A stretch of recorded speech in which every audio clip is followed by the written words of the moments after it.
മുസ്ലിം പെങ്ങന്മാരോട് ഞാൻ ചോദിക്കട്ടെ, അള്ളാന്റെ റസൂലിന്റെ ഭാര്യമാരെ പോലെ സ്വർഗത്തിൽ പോകാൻ കാത്തിരിക്കുമ്പോ, അള്ളാന്റെ പ്രവാചകന്റെ മക്കളെ പോലെ സ്വർഗത്തിലെത്താൻ കാത്തിരിക്കുമ്പോ പെങ്ങളെ ജീവിതത്തിൽ ഏറ്റവും കൂടുതൽ ആഗ്രഹിക്കേണ്ടത് എന്തിനെ കുറിച്ചാ? അള്ളാന്റെ പ്രവാചകന്റെ ഭാര്യമാരുടെ കൂടെ, ആയിഷ ബീവിയുടെ കൂടെ, ഖദീജ ബീവിയുടെ കൂടെ സ്വർഗത്തിലെത്താനുള്ള ആഗ്രഹമല്ലേ നമുക്ക് വേണ്ടത്? എന്റെ പ്രിയപ്പെട്ട പെങ്ങന്മാര് പ്രത്യേകം ശ്രമിക്കുക. അള്ളാഹുവിന്റെ പ്രവാചകന്റെ സമക്ഷത്തിലേക്ക് ഒരു പെൺകൊടി കടന്നു വരികയാ. ആരാ പെണ്ണെന്നറിയുമോ? മദീനയിലെ ഏറ്റവും സൗന്ദര്യമുള്ള, മദീനയിലെ ചെറുപ്പക്കാരുടെ സ്വപ്നത്തിലെ റാണിയായ, മദീനയിലെ ചെറുപ്പക്കാര് മുഴുവനും രാത്രിയിൽ സ്വപ്നം കാണുന്ന സുന്ദരമായ മുഖത്തിന്റെ ഉടമ, മദീനയിലെ ചെറുപ്പക്കാര് മുഴുവനും ഒരു നോക്ക് കാണാൻ വേണ്ടി കാത്തു നിൽക്കുന്ന ഏറ്റവും സൗന്ദര്യമുള്ള മദീനത്തെ പെണ്ണ്, അതായത് ഒറ്റവാക്കിൽ പറഞ്ഞാൽ മിസ് മദീന പ്രവാചകന്റെ അടുക്കൽ വന്നു എന്ന് കരുതുക.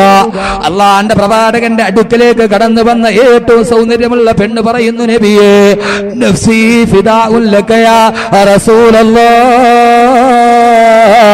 സവ്വിദിനി യാ റസൂലല്ലാഹ്. അല്ലാഹുവിന്റെ നബിയേ, എന്റെ ഈ പൊൻവർണ്ണ കോമള മൃദുലമായ ശരീരം ഞാൻ അങ്ങേക്ക് സമർപ്പിക്കുന്നു നബിയേ, സവ്വിദിനി യാ റസൂലല്ലാഹ്, അങ്ങനെ ഒന്ന് വിവാഹം ചെയ്യുമോ നബിയേ? അള്ളാന്റെ പ്രവാചകനോട് വന്ന് ചോദിക്കുന്നത് ആരാ? മദീനയിലെ ഏറ്റവും സൗന്ദര്യമുള്ള പെണ്ണാണ്. പ്രവാചകന്റെ വ്യക്തിത്വത്തെ കുറിച്ച് ഇതും മനസ്സിലാക്കുക.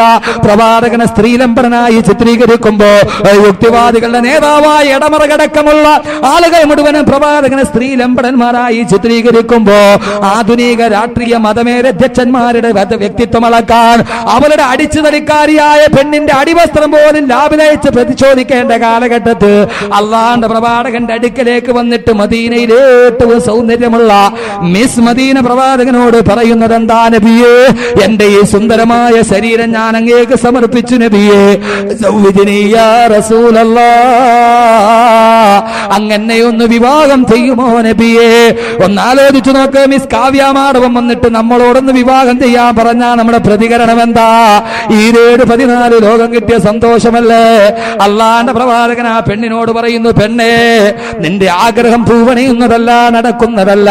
ഇതാണ് എനിക്ക് നിന്നെ വിവാഹം ചെയ്യാൻ കഴിയില്ലെന്ന് അള്ളാഹുവിന്റെ പ്രവാചകൻ ആ പെണ്ണിനോട് പറയുമ്പോ നിരാശയോടെ ആ പെണ്ണ് പ്രവാചകന്റെ പടിവാതിലും കടന്ന് പുറത്തു വരുമ്പോ പ്രവാചകന്റെ അനുയായികൾ ആ പെണ്ണിനെ പരിഹസിക്കുകയാ. പെണ്ണെ, നീ ആളുകൊള്ളാമല്ലോ, ഈ മദീനയിലെ ഏറ്റവും വൃത്തികെട്ട പെണ്ണാണ് നീ, അള്ളാന്റെ പ്രവാചകനെ പോലും നീ വെറുതെ വിട്ടില്ലല്ലോ, അള്ളാന്റെ പ്രവാചകനെ അല്ലാതെ മറ്റാരെയും നിനക്ക് പ്രേമാഭ്യർത്ഥന നടത്താൻ കിട്ടിയില്ല പെണ്ണേ. പ്രവാചകന്റെ അനുയായികളുടെ അപഹാസത്തിന്റെ കൂരമ്പുകളേറ്റ ആ സഹോദരിയുടെ മനസ്സ് പിടയുമ്പോ ആ പെൺകൊടി പറയുന്നു, പ്രിയപ്പെട്ട സഹാബാ, നിങ്ങളാരും എന്നെ പരിഹസിക്കണ്ട.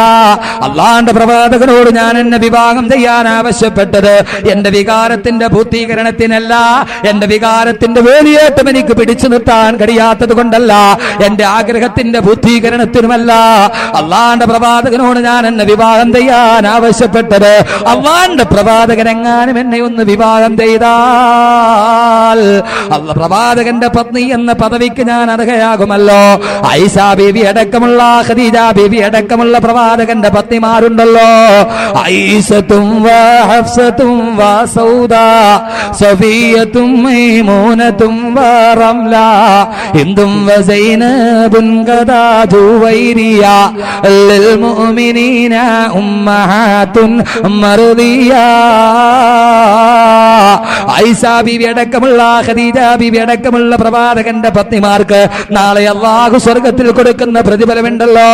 ഓ പ്രതിഫലം എനിക്കും കിട്ടാൻ വേണ്ടി മാത്രമാണ് അള്ളാന്റെ പ്രവാചകനോട് ഞാൻ എന്നെ വിവാഹം ചെയ്യാൻ ആവശ്യപ്പെട്ടതെന്ന് മദീനയിലെ ഏറ്റവും സൗന്ദര്യമുള്ള പെണ്ണ് പറഞ്ഞു പോയെങ്കിൽ മോളിവുഡിന്റെയും ഹോളിവുഡിന്റെയും താരസുന്ദരികളുടെ അതേ ഫാഷൻ ജീവിതത്തിൽ പകർത്തിയിട്ട് അതിനുവേണ്ടി ജീവിതം മുഴുവനും മാറ്റിവെച്ചെന്റെ പ്രിയപ്പെട്ട മുസ്ലിം പെങ്ങളെ, അള്ളാന്റെ പ്രവാചകന്റെ പത്നിമാരുടെ കൂടെ സ്വർഗത്തിലെത്തണോ? പ്രവാചകന്റെ സുന്നത്തതേ പടി പെങ്ങളെ നിന്റെ ജീവിതത്തിലും ഉണ്ടാകണം. ആയിഷ ബീവിയുടെ കൂടെ ആയിഷ ബീവിന്റെ കൂടെ സ്വർഗത്തിലെത്തണമേ എന്ന് ദുആ ചെയ്യുമ്പോ ആയിഷ ജീവിച്ചത് എങ്ങനെയാണ് നിങ്ങൾക്കറിയുമോ? എന്റെ പ്രിയപ്പെട്ട മുസ്ലിം സഹോദരിമാരോടാ ഞാൻ ഇപ്പോൾ അഭിസംബോധന ചെയ്ത് പറയുക. പെട്ടോടോടെ ഉച്ചിട്ടം മുഴുവനും വീട്ടിലേക്ക് വന്ന് കുമിഞ്ഞുകൂടിയപ്പോ വീട്ടിൽ മുഴുവനും വരുന്ന ഭൗതികമായ സാഹചര്യത്തിന്റെ പേര് നമസ്കാരം പോലും ഉപേക്ഷിച്ചു പോയ മുസ്ലിം പെങ്ങൾ സുഹൃത്തുക്കള്, ബഹുമാനപ്പെട്ട ആയിഷ ബീവിയുടെ ജീവിതം എന്താ, പ്രവാചകന്റെ പത്നിയുടെ ജീവിതം എന്താ? ഒരിക്കൽ ആയിഷ ബീവി പ്രവാചകന്റെ വഫാത്തിന് ശേഷം തന്റെ കൂട്ടുകാരികളോട് വർത്തമാനം പറഞ്ഞുകൊണ്ടിരിക്കുമ്പോ അല്ലാഹുവിന്റെ റസൂലുമായിട്ടുള്ള തന്റെ ജീവിതത്തിന്റെ കഥകൾ പറയുമ്പോ ആയിഷ ബീവി തന്റെ കൂട്ടുകാരികളോട് വർത്തമാനം പറയുകയാ.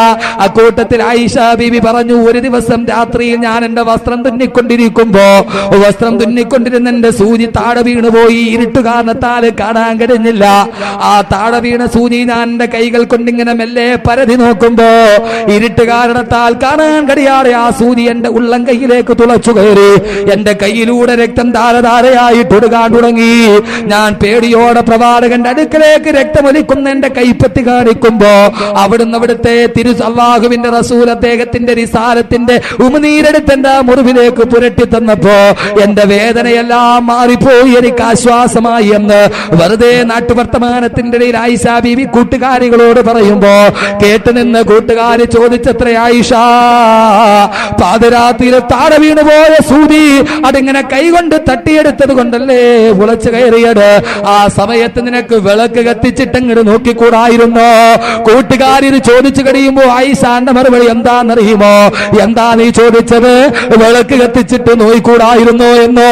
അല്ലാഹുവിന്റെ റസൂലിന്റെ ആ വീട്ടിൽ അന്നെങ്ങാനും വിളക്ക് കത്തിക്കാനുള്ള എണ്ണയുണ്ടായിരുന്നെങ്കിൽ അത് കുടിച്ചിട്ട് ഞങ്ങളുടെ ദാഹം തീർക്കുമായിരുന്നു. അത്രത്തോളം പട്ടിണിയിലോ ഞങ്ങൾ ജീവിച്ചതെന്ന്. പ്രവാചകന്റെ വീട്ടിലെങ്ങാനും വിളക്ക് കത്തിക്കാനുള്ള എണ്ണയുണ്ടായിരുന്നെങ്കിൽ അത് കുടിച്ചിട്ട് ഞങ്ങൾ ദാഹം തീർക്കുമായിരുന്നെന്ന് ആയിഷ ബീവി പോലും പറഞ്ഞു പോകുന്ന കൊടും ദാരിദ്ര്യത്തിൽ ആയിഷ ബീവി ജീവിച്ചു പോയതെങ്കിൽ പെണ്ണെ, ജീവിതത്തിൽ ദാരിദ്ര്യമായാൽ എന്താ? നാളെ അല്ലാഹുവിന്റെ സ്വർഗത്തിലല്ലേ കടന്നു ചെല്ലുക. എന്റെ പ്രിയപ്പെട്ട മുസ്ലിം യുവതിയെ അറിയുമോ നിനക്ക്? ഫാത്തിമത്തു സുഹ്റാനെ, ഫാത്തിമത്ത് സഹറ ബത്തൂൽ ജീവിച്ചതെങ്ങനെയാ? ഫാത്തിമ ബീബി റളിയല്ലാഹു തആല വീട്ടിൽ വെള്ളം കുളിക്കാൻ മോട്ടറില്ല, ആട്ടാൻ വേണ്ടിയുള്ള സൗകര്യങ്ങളുമില്ല. സ്വന്തം വീടിന്റെ പുറകുഭാഗത്തുള്ള കിണറിൽ നിന്ന് ഈത്തപ്പന മരത്തിന്റെ നാരുകൾ പിണഞ്ഞുണ്ടാക്കിയ കയറുപയോഗിച്ച് തോൽപാത്രത്തിൽ വെള്ളം കോരി ഫാത്തിമ റളിയല്ലാഹു തആല അൻഹയുടെ കൈയിന്റെ ഉള്ളം കൈ പൊളിയാൻ തുടങ്ങി, ഞരമ്പുകൾ പൊട്ടാൻ തുടങ്ങി, രക്തമൊലിക്കാൻ തുടങ്ങി. ആട്ടുകല്ലിൽ പിടിച്ചിങ്ങനെ ആട്ടി കൈയിന്റെ തൊലി മുഴുവനും മടരാൻ തുടങ്ങി. ആയി ബഹുമാനപ്പെട്ട ഫാത്തിമ ബീവിയുടെ കൈകളിൽ വല്ലാത്ത രക്തം തളം കെട്ടി നിൽക്കുമ്പോ ആരോ പറഞ്ഞു, ഫാത്തിമ, നീ എന്തിനാ ഇങ്ങനെ കെട്ടപ്പെടുന്നത്? നിന്റെ പിതാവിന്റെ അടുക്കൽ കുറെ അടിമകളെ യുദ്ധത്തടവുകാരായി കിട്ടിയിട്ടുണ്ട്. അവിടെ പോയൊരു അടിമയെ നിന്റെ സേവനത്തിന് വേണ്ടി വിട്ടുതരാൻ ഒരു വേലക്കാരനായിട്ട് ചോദിച്ചാൽ ഈ ദുരിതത്തിന് അറുതി വരില്ലേ ഫാത്തിമ എന്ന് ചോദിച്ചപ്പോ ഫാത്തിമ ബീവി ഒരു അടിമയെ കിട്ടാൻ വേണ്ടി തന്റെ പിതാവിന്റെ സമക്ഷത്തിലെത്തി. അവിടെ എത്തിയിട്ട് പോകുമ്പോൾ അല്ലാഹുവിന്റെ പ്രവാചകൻ സദസ്സിലില്ല, എവിടെയോ പോയിരിക്കുകയാ. സഹാബാക്കളോട് വിവരവും പറഞ്ഞ് ഫാത്തിമ ബീവി വീട്ടിലേക്ക് മടങ്ങി. അല്ലാഹുവിന്റെ റസൂൽ വന്നപ്പോ ആരോ പറഞ്ഞു, അല്ലാഹുവിന്റെ റസൂലിനോട് പറഞ്ഞു, പുന്നാരമോള് വന്ന് തിരക്കിയിട്ട് തിരിച്ചു പോയിട്ടുണ്ട്. അല്ലാഹുവിന്റെ റസൂലിന്റെ കൽബിന്റെ കസനമല്ലേ, കരളിന്റെ കസനമല്ലേ? ഫാത്തിമ കിത്തു ഖബദി, ഫാത്തിമ എന്റെ കരളിന്റെ കസനമാണെന്ന് പ്രവാചകൻ പലപ്പോഴും പറയാറുണ്ട്. അല്ലാഹുവിന്റെ റസൂൽ ഫാത്തിമാന്റെ വീട്ടിലെത്തുമ്പോ അലി റളിയല്ലാഹു തആല അൻഹു ഫാത്തിമ ബീവി ഇരിക്കുന്നതിന് നടുക്ക് പ്രവാചകൻ ഇരുന്നു. ചോദിച്ചു, മോളെ ഫാത്തിമ, എന്തിനാ നീ എന്നെ കാണാൻ വന്നത്? അല്ലാഹുവിന്റെ റസൂലിന്റെ തന്റെ പ്രിയപ്പെട്ട പിതാവിന്റെ മുന്നിലേക്ക് ഫാത്തിമ ബീവി ചോദിക്കുന്നു. പിതാവേ, ഇത് കണ്ടോ എന്ന് പറഞ്ഞ് തന്റെ കയ്യങ്ങ് നിവർത്തി കാണിക്കുമ്പോ കയ്യിലൂടെ രക്തം ധാരധാരയായി ഒഴുകുന്നത് കാണുമ്പോ അല്ലാഹുവിന്റെ റസൂലിന് സഹിക്കാൻ കഴിയുമോ? പുന്നാര മോളായ ഫാത്തിമ തന്റെ പ്രിയപ്പെട്ട കരളിന്റെ കസനത്തിന്റെ കൈ കാണുമ്പോ അല്ലാഹുവിന്റെ റസൂൽ ആ കയ്യിലോട്ട് സൂക്ഷിച്ചു നോക്കുമ്പോ പ്രവാചകന്റെ കണ്ണുകൾ നിറഞ്ഞു. ഏത് പൊന്നു കയ്യായത്, ഏത് പൊന്നുമ്മന ചെയ്ത കയ്യായത്? കഅബാലയത്തിന്റെ മുന്നിൽ എട്ടാംഗ പ്രണാമം ചെയ്ത് താൻ കിടക്കുമ്പോ മക്കാ ഖുറൈശികൾ ചീഞ്ഞളിഞ്ഞ ഒട്ടകത്തിന്റെ കുടൽമാല കൊണ്ടുവന്ന് കഴുത്തിലിടുമ്പോ എഴുന്നേക്കാൻ പോലും കഴിയാതെ ദുർഗന്ധം വമിക്കുന്ന ഒട്ടകത്തിന്റെ കുടൽമാല ഈ ശിരസിലേന്തി കഅബാലയത്തിന്റെ മുറ്റത്ത് കുനിഞ്ഞു കിടക്കുമ്പോ എല്ലാവരും അടുക്കാൻ പോലും എല്ലാവരും പേടിച്ചരണ്ടി നിൽക്കുമ്പോ ഓടി വന്നുകൊണ്ട് തന്റെ തരിവളയിട്ട കൈകൾ കൊണ്ട് ഫാത്തിമയാണ് പ്രവാചകന്റെ കുടൽമാലകൾ മാറ്റിയിട്ട് എഴുന്നേൽപ്പിക്കുക. ആളുകൾ മുഴുവനും അഴുക്കുകൾ വലിച്ചെറിയുമ്പോ ഏത് കൈകളാണോ തനിക്കത് കഴുകി വൃത്തിയാക്കി തന്നത്, വള്ളത്തോള് പറഞ്ഞതുപോലെ അയ്യയ്യോ മൺകൊണ്ട് അഭിഷിക്തനായി കഴിഞ്ഞുവല്ലോ മതസാർവഭൗമൻ, മണ്ണിൽ കുളിച്ചൊരു ഗജം കണക്കെ മന്ദം നടന്നു ഗൃഹത്തിലെത്തി. ആ അടുക്കുകൾ മുഴുവനും കഴുകിക്കളഞ്ഞ തന്റെ ശിരസിലൂടെ തലോടിയ പൊന്ന് തരിവളയിട്ട കൈകളിലൂടെ രക്തമൊഴുകുന്നത് കാണുമ്പോ അല്ലാഹുവിന്റെ റസൂലിന് സഹിക്കാൻ കഴിയുന്നില്ല. പ്രവാചകന്റെ കണ്ണുകളിലൂടെ കണ്ണുനീരിട്ടിട്ട് താഴോട്ട് വീഴുമ്പോ ഫാത്തിമ നോക്കുമ്പോ പൊന്നുപ്പാ കരയുകയാണ്. എന്താണുപ്പാ കരയുന്നതെന്ന് ചോദിക്കുമ്പോ അല്ലാഹുവിന്റെ റസൂല് പറഞ്ഞു, മോളെ ഫാത്തിമ, ഭൗതികമായ ജീവിതത്തിന്റെ കട്ടപ്പാട് തീരാ നീ എന്നോട് വേലക്കാൻ ആവശ്യപ്പെടാൻ വന്നതാണെങ്കിൽ മോളെ ഫാത്തിമ, നിനക്ക് ഞാനൊരു കാര്യം പറഞ്ഞു തരാം. വേലക്കാരെക്കാളേറെ ദുനിയാവിലും ആഖിറത്തിലും നിനക്കത് ഖൈറാണ് മോളെ എന്ന് പറഞ്ഞിട്ട് അല്ലാഹുവിന്റെ റസൂൽ അലി റളിയല്ലാഹു തആല അൻഹുവിനെ സാക്ഷിയാ അലി റളിയല്ലാഹു തആല അൻഹു സാക്ഷി നിർത്തിയിട്ട് പ്രവാചകൻ പറയുന്നു, മോളെ ഫാത്തിമ, നിനക്ക് ഞാനൊരു കാര്യം പറഞ്ഞു തരാം.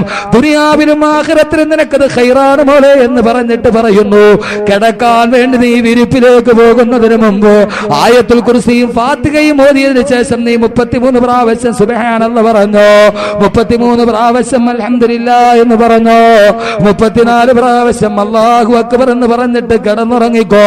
ദുനിയാവിലും ആഖിറത്തിലും ഇതിനേക്കാൾ നിനക്ക് ഖൈറാണ് മോളെ എന്ന് ആദരവായ നബി മുഹമ്മദ് മുസ്തഫ അല്ലാഹുവിന്റെ പ്രവാചകൻ ഇത് പറയുമ്പോ എന്റെ പ്രിയപ്പെട്ട സഹോദരങ്ങളെ, അലി റളിയല്ലാഹു തആല അൻഹുവിന് സാക്ഷിയാണ്. പിൽക്കാലത്ത് അലി റളിയല്ലാഹു തആല അൻഹു പറയാറുണ്ടായിരുന്നു, അത്രേ അല്ലാഹുവിന്റെ പ്രവാചകൻ ഈ ദിക്ർ പഠിപ്പിച്ചു തന്നതിനു ശേഷം മരിക്കുന്നത് വരെ ഈ ദിക്ർ ഞാൻ ഉപേക്ഷിച്ചിട്ടില്ല. എന്റെ ജീവിതത്തിൽ ഏതൊക്കെ വിഷമങ്ങൾ ഉണ്ടായാലും ഞാൻ ഈ ദിക്ർ പതിവായിട്ട് ചൊല്ലും. എന്റെ ജീവിതത്തിൽ അലി റളിയല്ലാഹു തആല അൻഹു പറയുകയാ, എന്റെ ജീവിതത്തിൽ എനിക്ക് ഏറ്റവും കൂടുതൽ ബുദ്ധിമുട്ടുണ്ടായ ദിവസമാണ് സിഫീൻ യുദ്ധം നടക്കുന്ന ദിവസം. എന്റെ ജീവിതത്തിന്റെ താളക്രമം തന്നെ മാറിപ്പോകുമോ എന്ന് ഞാൻ ഭയപ്പെട്ടു പോയ ദിവസമാ. ആ സമയത്ത് പോലും ഞാൻ ഈ ദിക്ർ ഉപേക്ഷിച്ചിട്ടില്ലെന്ന് ബഹുമാനപ്പെട്ട സയ്യിദുനാ അലിയുൽ മുർത്തദ